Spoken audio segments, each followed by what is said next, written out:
हमारे स्वामी जी महाराज कहते थे कि जो व्यक्ति ज्यादा लड़ता है, अगर आदमी ज्यादा लड़ता है वह कुत्ते की योनि पाता है, और जो माताएं ज्यादा लड़ती हैं, समझ गए ना?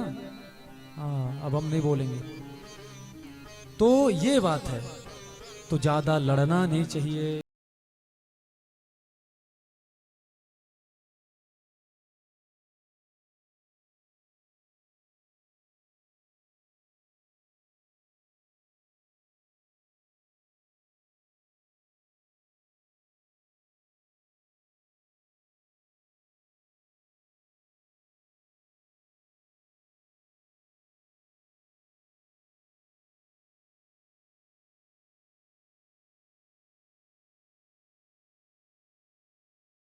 कुछ मत पूछो, जब से लाला चला गया मथुरा, तब से यशोदा ने ठीक से भोजन तक नहीं किया,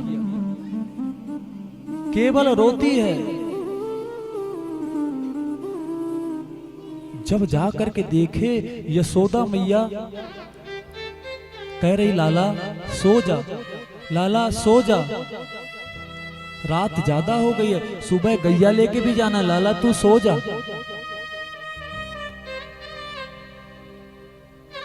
देखिए इतना प्रेम है कि उसको ये तक नहीं पता कि लाला यहां पर है ही नहीं। लाला तू मुझे छोड़कर तो न जाएगा, तू मुझे छोड़कर तो नहीं जाएगा। जब उद्धव जी ने देखा कि इतना प्रेम है, अरे राम राम राम, पृथ्वी को महाराज अभिमान हो गया कि हमारे बिना प्रभु का भी काम नहीं चलता। तो कहते हैं पृथ्वी कहे मैं बड़ी, तो शेष के सिर पर क्यों पड़ी? अगर शेष कहे मैं बड़ा, तो शंकर के गले में क्यों पड़ा? अगर शंकर कहे मैं बड़ा, तो कैलाश में क्यों पड़ा? अगर कैलाश कहे मैं बड़ा, तो रावण के हाथों से क्यों खलबला? और अगर रावण कहे मैं बड़ा, तो बाली की काख में क्यों दबा? और अगर बाली कहे मैं बड़ा, तो राम के हाथों से क्यों मरा? और राम कहे मैं बड़ा, तो भक्तों के हृदय में क्यों पड़ा? बोलो राधे राधे।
पता करने गए लोगों को समुद्र के नीचे ऐसा क्या दिख गया कि बाहर आके उन्होंने जो बताया उससे पूरी दुनिया चौंक गई।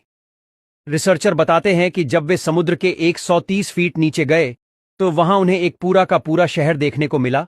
इतना सुंदर शहर जिसके आगे बड़ी बड़ी बिल्डिंग्स को भी छोटी नजर आती है। जब साइंटिस्ट की टीम ने वहां मौजूद कुछ पत्थरों के सैंपल पर रिसर्च की तो उन्हें पता चला कि यह शहर महाभारत के समय का है और यह वही द्वारिका नगरी है जिसे भगवान श्री कृष्ण ने समुद्र के पास बसाया था। और माता गांधारी के श्राप की वजह से यह शहर पूरा का पूरा समुद्र में विलीन हो गया था।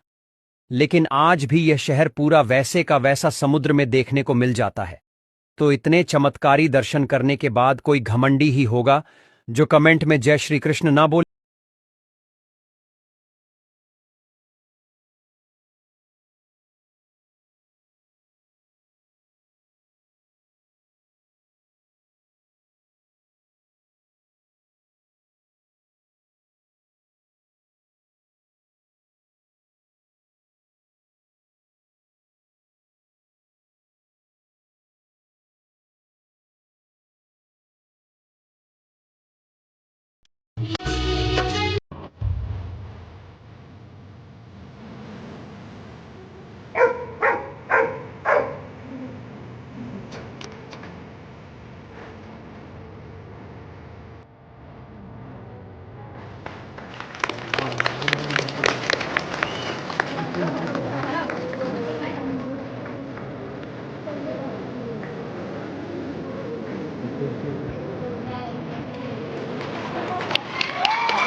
दौड़ के शानदार प्रदर्शन के लिए जोरदार तालियां।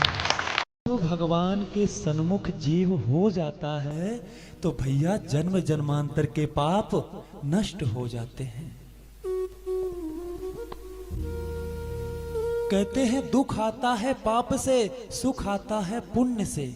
तो भैया अब आप समझो कि आप पुण्य खत्म करना चाहते हैं या पाप। दुख को भोगोगे तो आपके पाप नष्ट हो जाएंगे और सुख को भोगोगे तो आपके पुण्य नष्ट हो जाएंगे। तो आप विचार कर लो कि हमको क्या नष्ट करना है। कहने का तात्पर्य सिर्फ इतना है कि अगर हमारे ऊपर विपत्ति आती है तो हमें माधव की याद आती है, कन्हैया की याद आती है। तो इससे बड़ी बात क्या होगी। हम तो कहते हैं कि प्रभु हमें सदैव विपत्ति में डाले रहना, जिससे कि तुम हमें सदैव याद आते रहो।